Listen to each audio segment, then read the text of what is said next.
Okay, so this is a question. It shows up in our slides as question 2 because I had done this when I was ambitious enough to think that we could do like all of the questions in one section, but I'm too long-winded for that. And so this is question 2, but it's really the only question we're really gonna These are not do. simple questions, though. No. These are not things that you can just simply answer in a couple paragraphs. Well, These take a lot of time. good thing, right? It's a yes or no question. Yes or no? Exactly. Just give one word, right? Okay, so this question is: did Satan fall before God created Earth? Was Eden a part of heaven or earth? And when Adam and Eve were cast out, where did the serpent Satan go? Is he also cast out, and is Earth therefore separate from God? Now, this is a multi-part question. And in fact, this is like half of the question because we're going to address the other half later on. So let's start on. Okay, so Satan and where he came from is kind of the start. So the Old Testament really doesn't say a whole lot about Satan, which is interesting, right? So, for instance, like we see in the garden, like one of the most common things that we associate with Satan is the serpent in the Garden of Eden. Now, it doesn't really say necessarily that that serpent is Satan, right? Now, later Christian tradition has identified it directly, with Satan. But even like one of my professors in college was like, super adamant that's like, it doesn't say that it's Satan. So there's all that, right? So the verb satan in Hebrew, which is where the word Satan comes from, means to accuse or to oppose. So when Satan is mentioned, it's as Hasatan, or basically as a title, right? The title is the opposer, the opposition, or the accuser, right? So in the same way that you might say like the lawyer, right? So Hasatan is just kind of a title more than it is like a proper name, right? So these all of those mentions of Satan occur unanimously in the more recent books of the Old Testament, more recently written. So something like Job, Chronicles, and Zechariah. All of them are kind of post-exilic. And so it might be an exilic, right? So after the exile happened between roughly 586 BC and 530 BC. But after the exile. And that meant that during that time, there was a lot of development of the Hebrew language and also of Hebrew theology. And so that kind of led to the development of Satan theology. Right. Okay, so the book of Job is a very complicated matter. So the book of Job has. Okay, how do we start with this? Okay, the book of Job is made up of the most common scholarly idea is that it's made up of chapters 1 and 2, which are which are written. Okay, I'm not sure if I totally remember, but the idea is that it's a composite book. So it was written over multiple stages over the course of many years. So it kind of borrows from a very ancient Ugaritic tale. I think it's like the tale of King Carrot or something like that. Keret, not Carrot. Something like that. I don't remember it exactly. This is off the top of my head.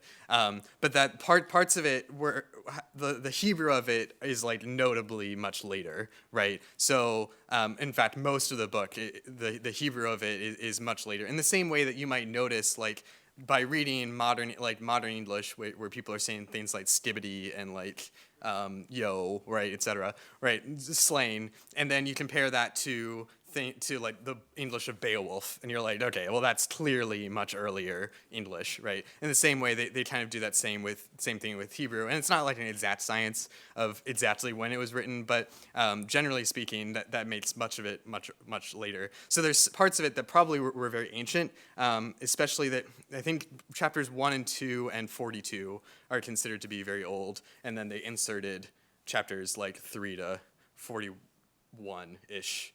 Essentially, it was a work in progress, but essentially was finalized and composited into one final Right. text. That, or it was a short story to start out with, Yeah. and they made it into a longer cautionary tale. Yeah. Yeah, it is actually a very interesting literary thing, because and that's like, for us, right, we would consider that a violation. Like, you can't just like insert a whole bunch of stuff into a book, right? But for a group of people that lived in kind of an oral culture where like you preserve something by passing it down father to son over time, like there's more of an idea that this text is kind of a work in progress and it's a living document until it was eventually crystallized. Is probably around the time when the Maccabees kind of took control of Israel, and that kind of led to the canonization of the Old Testament, such that we have like these are the books that are part of the Old Testament, these are the books that are not part of it. So, long story short, I consider Job to be a relatively late book to be written. That was fun. Relatively late, not early. Relatively late, or at least especially the parts that have Hasatan, right, as part of it, right? Anyway. Yes. Okay. So in the book of Job, Satan or Hasatan suggests that Job only serves God because he has been blessed. He suggests that God afflict Job with suffering, and when that happens, Job will curse God. And this is the beginning of the plot. And so that's kind of like the most extensive description of Satan in the entire Old Testament is in the book of Job. And what's really interesting is that Satan or Hasatan is not doesn't seem like he's like completely cast out, that he's like completely separate from like he does in the New Testament, that he's like the embodiment of pure evil. Instead, he's kind of like this kind of mischief dude who goes up to God and is like, hey, I saw that guy. You should probably, test him just to make sure that he's actually following you because you're being, not because you're just good to him, but just because he's going to follow you, right? What's interesting too is that Hasatan is a Ben Elohim. Ben. We actually talked about this in the sermon today. The word Ben or son, right, can mean literally a son, right, or it can mean someone that like kind of belongs to a broad category. He's a Ben Elohim. Elohim is the word for God. Now, of course, the word God and the word Elohim are not quite the same, such that Elohim can mean something like a broad category of people who are like angels or something like that too, right?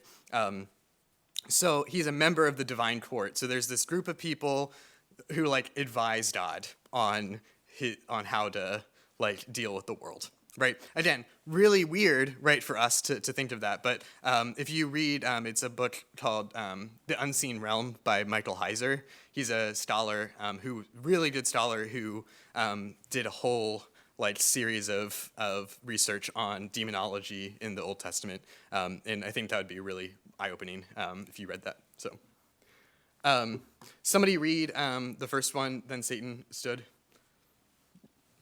Then Satan stood against Israel and decided David to number Israel. Yeah, so that's 1 Chronicles 21. First and 2 Samuel.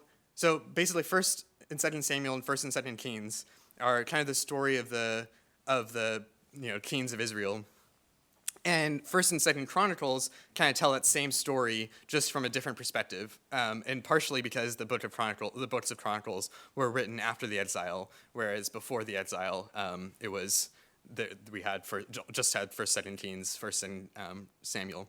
Now, what's really interesting again is that Satan is not mentioned in that same passage, right? Because a lot of the times they just basically copy word for word from 1st and 2nd Samuel. But Satan is not mentioned in 2nd Samuel, but he is mentioned in 1st Chronicles. And so the writer's kind of going back and saying, well, this is what happened now that we have like this benefit of hindsight, that we have this development of Satan theology.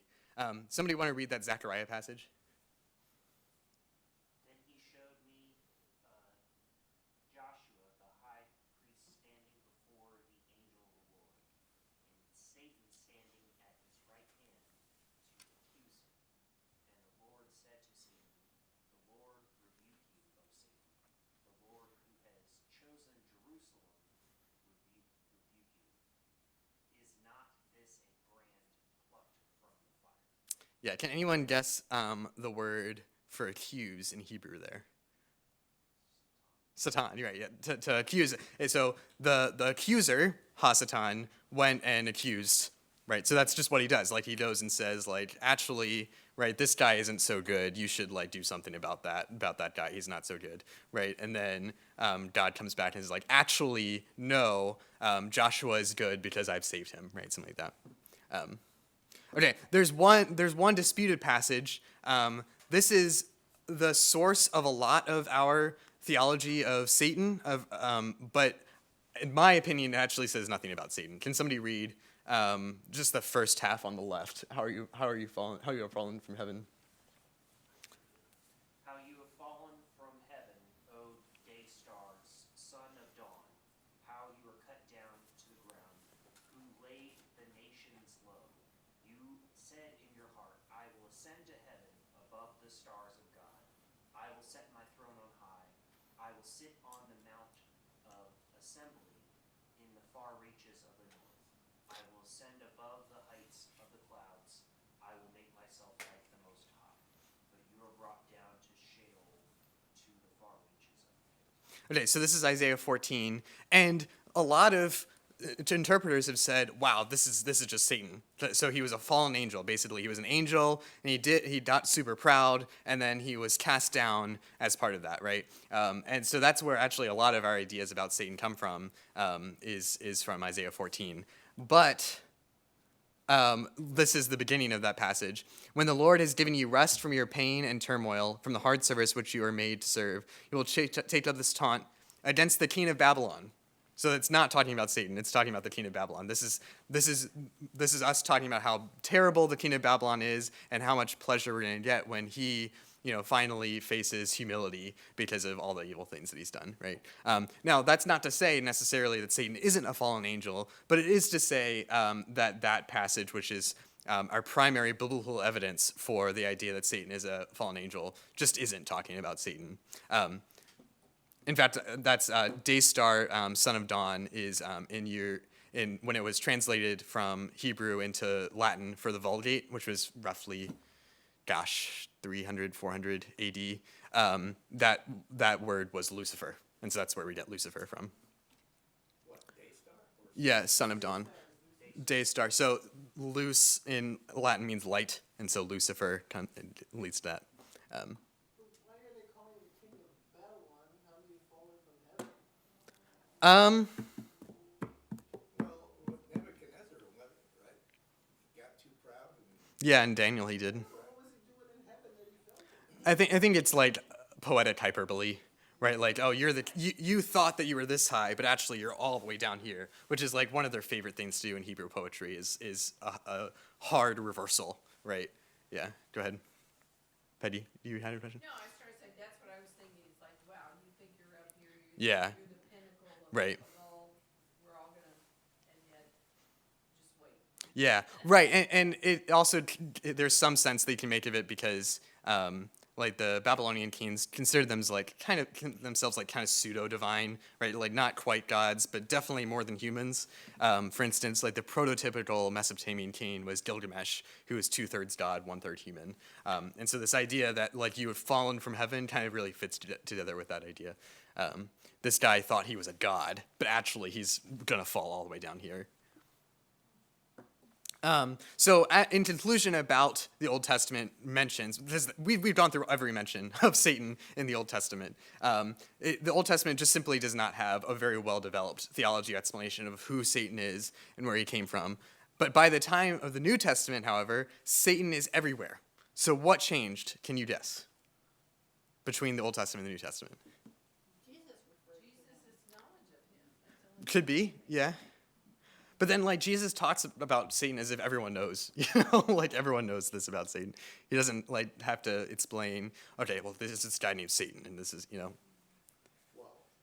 Israel was conquered yeah, multiple times, right? uh-huh. I mean, I don't know, they probably thought God had it out for them. Yeah, I mean, so it's a fair question, like, and that's actually a fair point too. Is like, so the answer is that there were 500 years between the Old Testament and the New Testament. In those 500 years, there was considerable development that only just started by the end of the Old Testament. There's considerable development of their theology of Satan.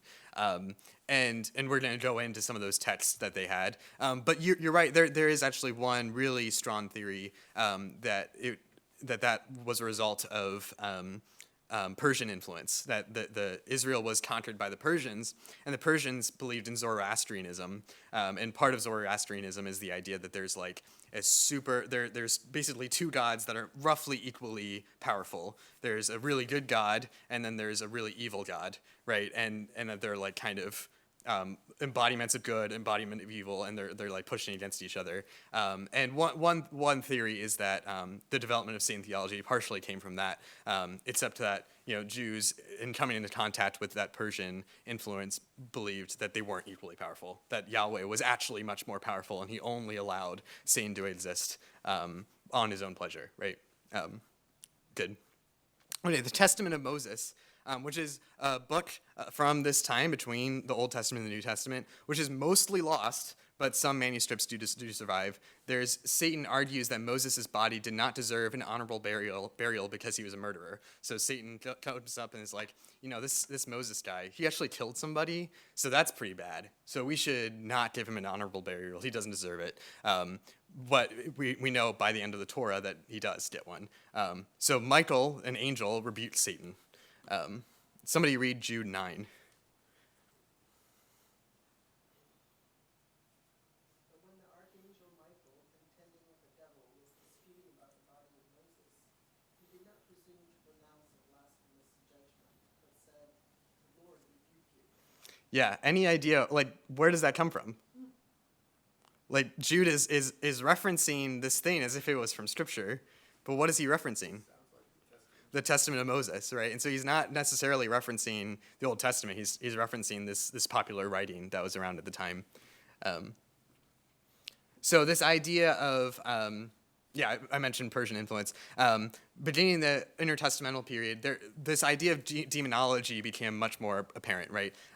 So several demons began to be identified as the most powerful or evil demons, as fundamental evil, not just as like, mischievous kind of troublemakers like Loki or something like that, but as like actual just embodiment of pure evil, the source of all evil. So in the book of First Enoch, or the book of the Watchers, which is part of that, there's a demon called Semiyeza who basically teaches all of humanity how to sin right before the flood, right? And so when they talk about, like we talked about the Nephilim at some point a couple of months ago, Semiyeza is like teaching them how to do like magic and astrology and stuff like that, and that's kind of the example of in that book he kind of becomes the cause of the fall, or Azazel in 1 Enoch 13. But by the time of the New Testament, all of those kind of merge together into just Satan himself, right? As like the archdemon. Somebody read 2 Enoch 31. Top part where Adam. Yep, hold him. Adam has life on earth, and I created a garden in Eden, in the east. And he was continuously in paradise. And the devil understood that I wanted to create another world because Adam was Lord on earth, to rule and control it.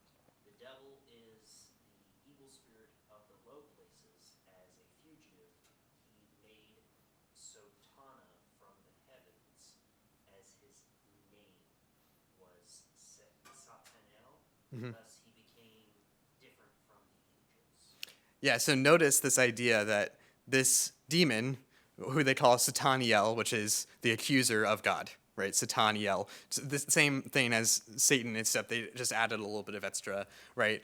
So this is largely thought to be a precursor to the broader theology of Satan. So the book of Enoch, the idea was that Enoch from the book of Genesis, who like was taken up and didn't die. The idea was that he came back to earth and wrote this book, right, about everything that he saw in the time between when he went up to heaven and when he came back to write the book.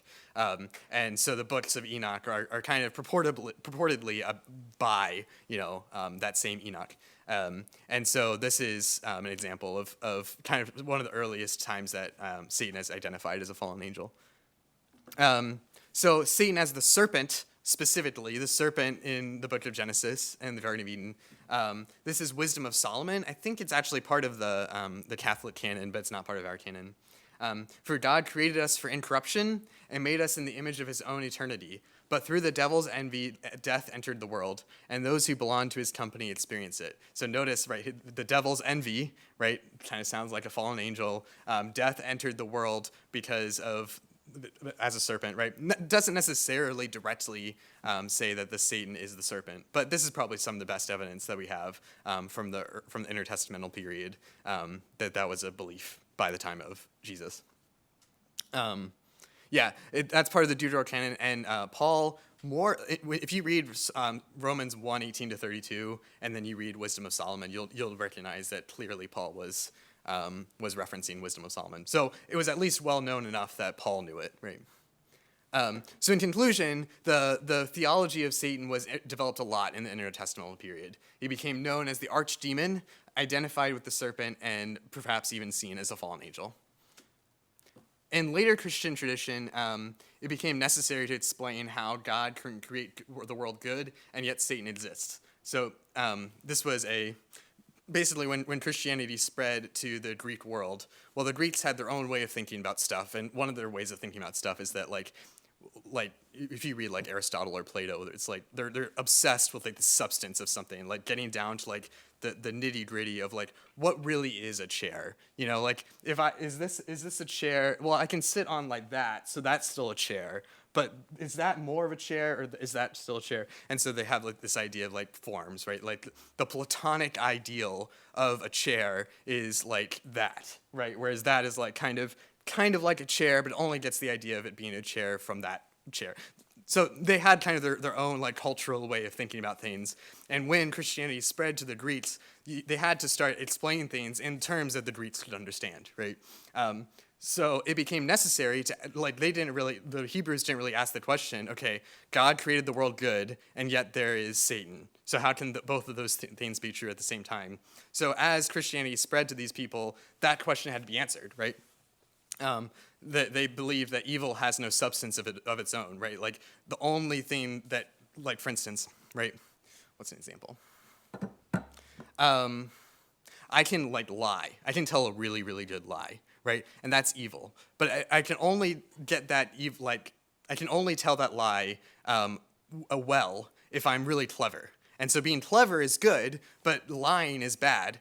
But really, the substance of that lie, of that evil, can only come from what is good. So there's no such thing as evil in itself, only like perverted good, right? That was kind of an idea that Christians had very early on. So if Satan was completely bad, why did God create him? So that was not a question that occurred to Semitic Christians quite as much. So the fallen angel explanation then began to become more important. So God created Satan good, but he also created Satan with the freedom to choose good or evil just like us. And so then that means that he may have just been a fallen angel, just like the book of Enoch might have said, right? So that became a more more important explanation over time. Okay, so coming back to the question after all of that, right? Did Satan fall before God created Earth? Directly from the Bible, I don't know. Maybe, you know, it's a plausible explanation. Could be true. God certainly used him intentionally throughout the Old Testament, but it's not impossible that Satan fell before God created the earth. From the Apocrypha, right, so, but the Second Enoch, the Wisdom of Solomon, Testament of Moses, probably yes, since he envied humanity. That's why Satan fell, and probably before God created earth. And from the Christian tradition, generally, mostly yes. And so the question, it can be answered multiple ways depending on what piece of data that we're actually going to focus on, right? And that tends to be the case often. Any questions so far?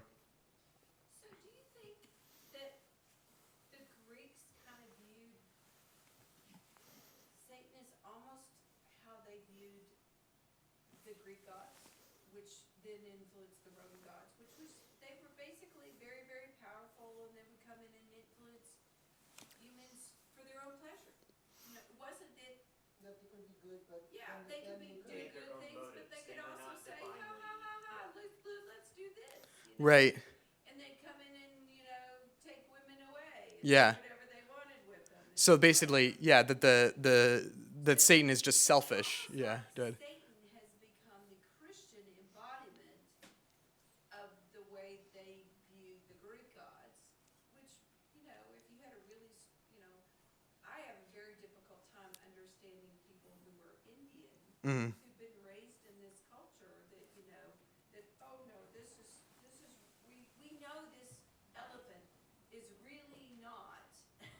Right. God, but he represents the God, and he took the form of that God. And I'm like, okay, if he's God, why did he need to be an elephant? So I think that I'm thinking that maybe because the Greeks were so everywhere, and Yeah. that might be how we get this Right. concept of Satan, because it almost sounds like the original Hebrews didn't even view it that way. I mean, Yeah. it was like he's a non-entity. It's like that wouldn't have even thought. Yeah. Yeah. I mean, I think that's a really interesting question about like whether maybe like how exactly the Greeks would have heard the story of Satan. So that's a really, I don't know, that's a PhD dissertation right there. Like what exactly, how would they have researched that? There you go, right? You could totally write a dissertation on that. I think my like off the top of my head explanation would be something like, when the Persians invaded, that necessitated this idea of like, okay, God is good, but where does evil come from, and everything like that, which led to kind of this like, okay, we're going to explain, Judaism in terms that Persians can understand, and that's with like this idea of absolute good and absolute evil. So there's God and there's Satan, but contra the Persians, right? The Persians might have said that they're equally good, but actually the good God is way better. And then then the same kind of idea might have been merged with the Greeks' understanding, and it became very convenient to recognize, okay, there is absolute good and absolute evil, but evil has no substance of its own, which means that that evil must have come from God in the form of a fallen angel or something like that. Like all these good things that Satan used for evil, as opposed to Satan being just evil in his substance, right? So that's kind of my explanation.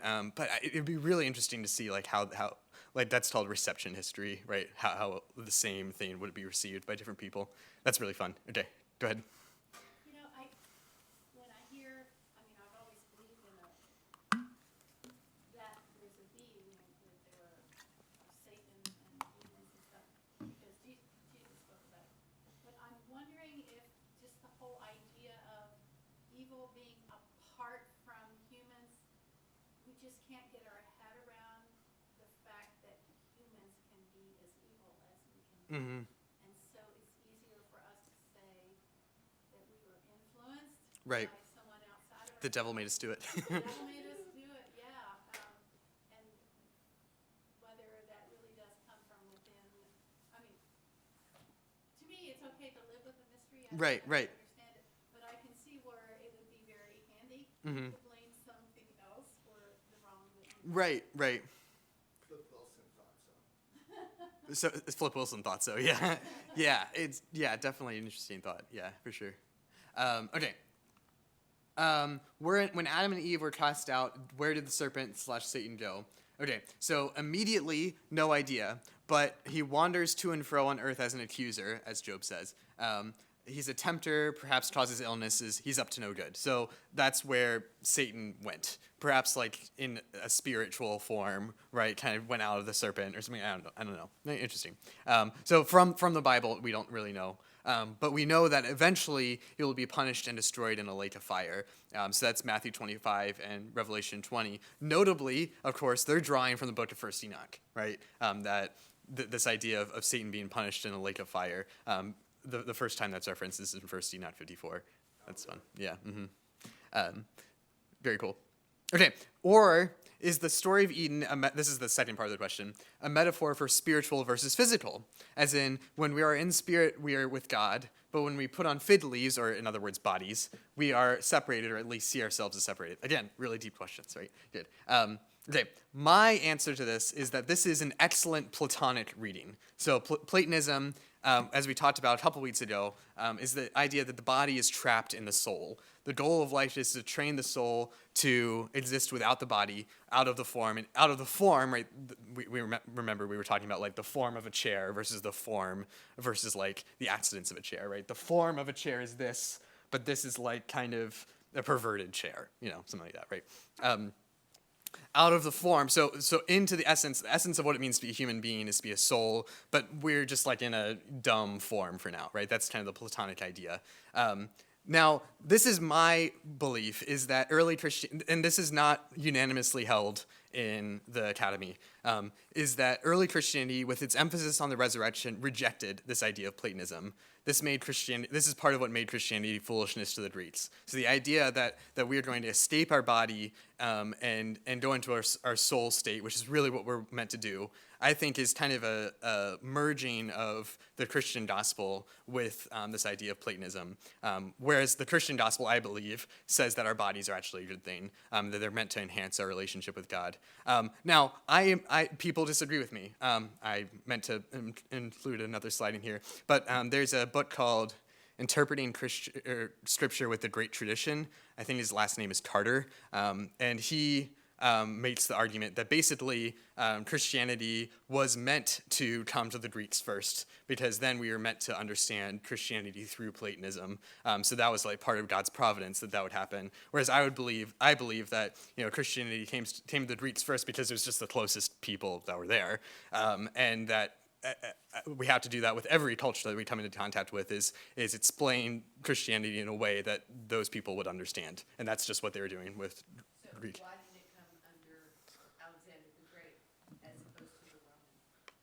It was really supposed to come to the Greeks first. Yeah, I mean, to be fair, right, like, These They are all were well very, established. these are far-reaching questions. No, I'm Yeah. just saying that cannot be true. to give the due to the to Carter and to the people, and this is a more of like a Catholic or Orthodox view, that Purpose meant to be, if what's done is done. If that's the way it happened, it's the way it happened. yeah, I would say like they would say, well, I mean, Platonism had developed a lot over those 300 years in a way that was in God's providence.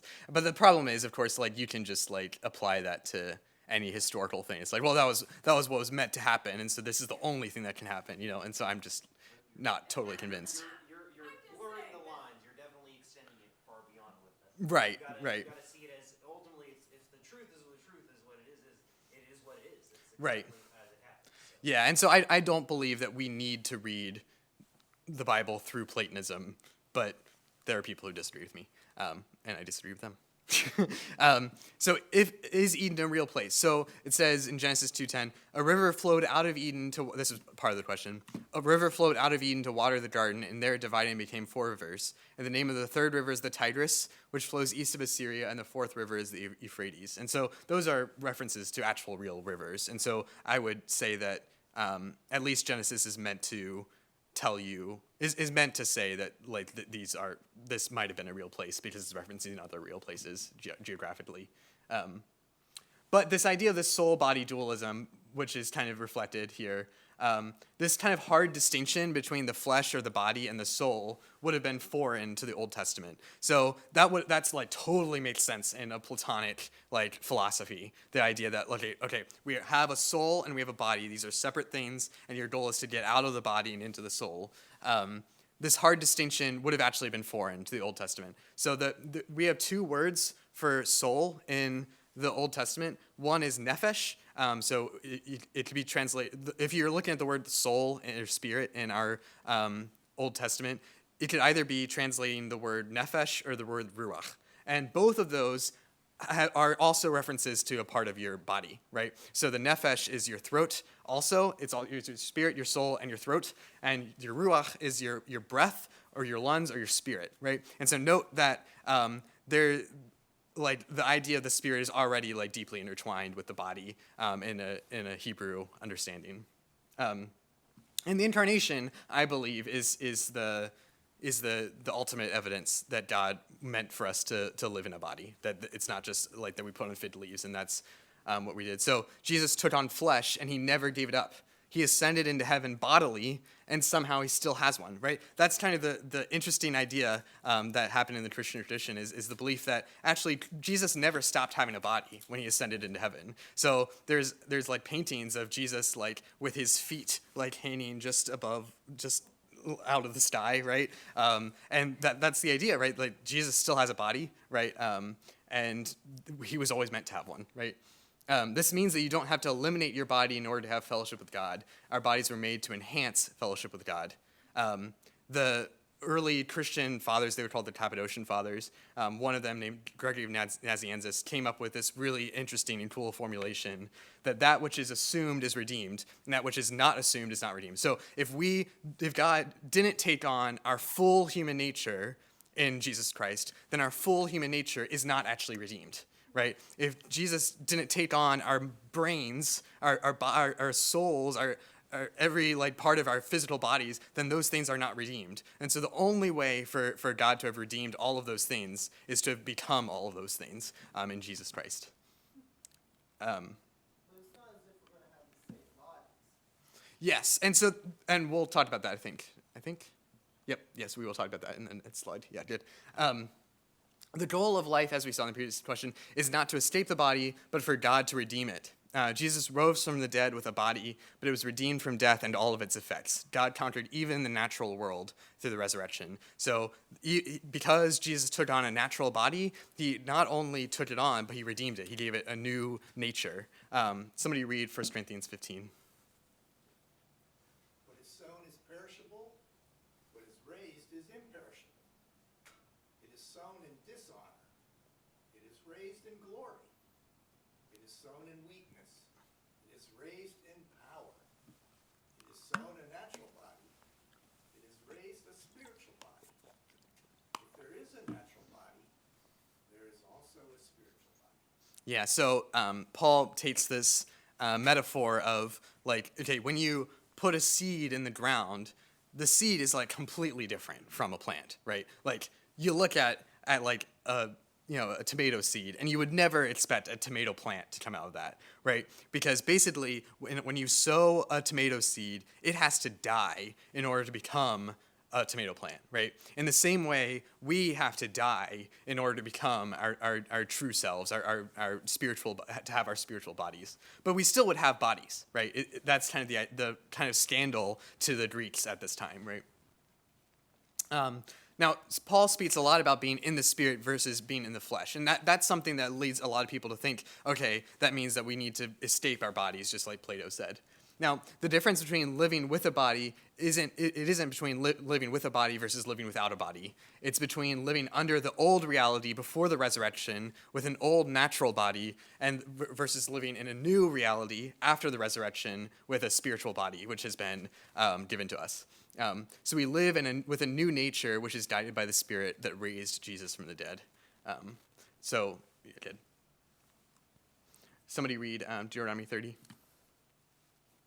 And the Lord your God will circumcise your heart and the heart of your offspring, so that you will love the Lord your God with all your heart, with all your soul, that you may live. Yeah, so this is the great hope of the Old Testament, that one day God would provide a new covenant which we will actually be able to follow, not because it becomes any less strict, but because God has enabled us to live in that way. And in fact, he already has, right, through the resurrection. He's given us this new covenant, which we are now able to follow. Good. I'll read 8:11. If the Spirit who raised Jesus from the dead dwells in you, he who raised Christ Jesus from the dead will give life to your mortal bodies also through his Spirit who dwells in you. Not just to your spirit, disembodied up in heaven playing a harp, right? But also to your mortal bodies right here and now, right? Even now and forever, right? Somebody read 8:23.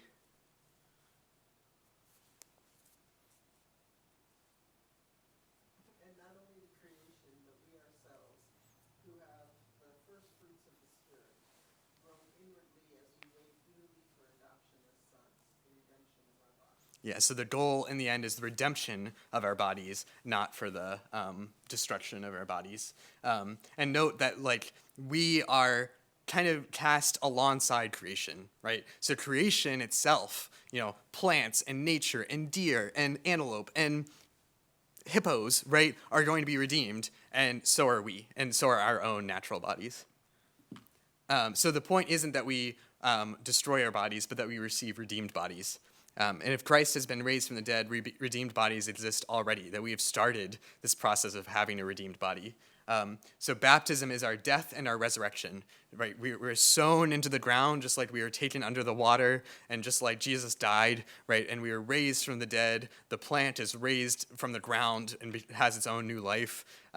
There's like all kinds of metaphors that go along with it, but the whole idea is that our baptism is our death, and we're pulled out of the water into new life.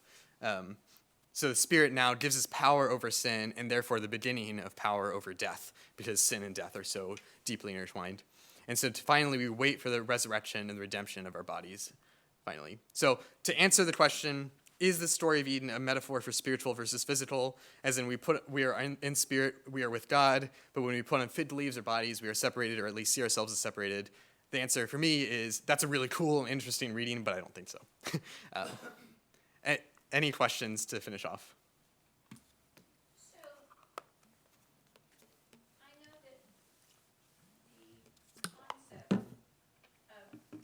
cremation has been introduced relatively recent Mhm. in Western culture. Right, And in fact, I don't even know if they do it here. right. So, if our physical bodies, is it our physical bodies that are supposed to be raised and therefore become the, I call it maybe the cage for the spiritual body? Hmm. And then the question is, what happens when somebody dies in a fire? So, Yeah, yeah. You know, they didn't intentionally destroy their body. Yeah. Yeah, so in throughout the Christian tradition, it's been Christians' practice mostly to practice burial instead of cremation. Now, it's still been that's still been. It's not like it's the end of the world if you've been cremated, right? But that's generally because of the hope of the resurrection. That's the idea. Now, how exactly the resurrection works? Like even if you go to Israel today, like if you do archaeological digs, right? There's some Jewish sects that they believe in the resurrection, but they're afraid, right? Like what if you separate like this guy's like femur from the rest of him? And so then what happens to the resurrection? And so when you do an archaeological dig in Israel, you have to like go through all of this this red tape to avoid right doing that very thing, which would be kind of disastrous religiously for them. But the New Testament doesn't exactly reference this, but like the Book of Maccabees, like people get maimed and like lose their limbs and stuff, and part of it is like, okay, God, if He can raise a body from the dead in the first place, He can find a way to give you an arm, if you don't have one, and so that's. If we're already positing a miracle and God bringing life from the dead, then certainly He can bring life from ashes. Yeah. Well, we started from dust anyway. Yeah, exactly. Yeah. I don't think that it's going to be the same bodies. I mean, they didn't recognize Christ when He came back. Like, they recognized His voice. Yeah. So Well, like, those people that were out walking to Emmaus, they didn't recognize who He was. yeah, so like they like were kept from recognizing Him by the Spirit, and then eventually they did. Yeah, and there's like, so like there's a sense where this is truly Jesus, but then there's another sense where this is like different, right? And so like what the dynamics of that are is kind of difficult to say. But like for instance, like Jesus walks through walls, when He's resurrected, like just kind of different. Before, when He was in a crowd and they were Yeah, that's true. all Yeah, he just walked through the crowd. Walked right through the crowd. Yeah. So I mean, the exact dynamics of what it means to have a resurrected body, I just haven't really totally been revealed to us. But I mean, I think whatever the case, we can trust God that He's going to do it the right way. like male or female or whatever in heaven, right? Or at least we're not going to have like marriages, right? Whether we have male or female, I guess. I mean, depending on how you interpret the one passage about they're like the angels having. That's a good question. I don't know. And also, I mean, there is the soul that lives from your body at death, right? Right. Because people weigh a dead body and there's that, what is it, 0.4 grams? Oh, really? Yeah. That's super cool. I didn't even know they'd done that. So, the body as it dies, and then after it's an X amount, and then that's the weight of the soul. Yeah. I mean, that's fun. Which I like may that. just be the breath that's left the body. Right. But I mean, if you were from a Hebrew perspective, those are the same thing: the breath and the soul, right? And people that have had it, I call it, well, they have been dead. Clinically, they've been dead, and yet they Right. come back and say, no, I could see this going on. Yes. And it's like, I was given a choice to come back, and it's like, all of a sudden, I'm like, Near-death experiences, yeah. yeah. Yeah, in 1 Thessalonians 4, I'm not sure if I can find it right now, but 1 Thessalonians 4, there's a passage about, like, which suggests that basically that like, there's people that have souls that are going to return, to the earth, right, in the last day, right? And so kind of the broader Christian tradition has said that, people die and they go to heaven, right? But that heaven is a big deal, but it's not the end of the world, right? The end of the world is when we we come to the resurrection, the new heavens and new earth, right? And so you can, I guess, exist without a body, but the goal in the end is for the unity of the body and the soul, but without sin, right?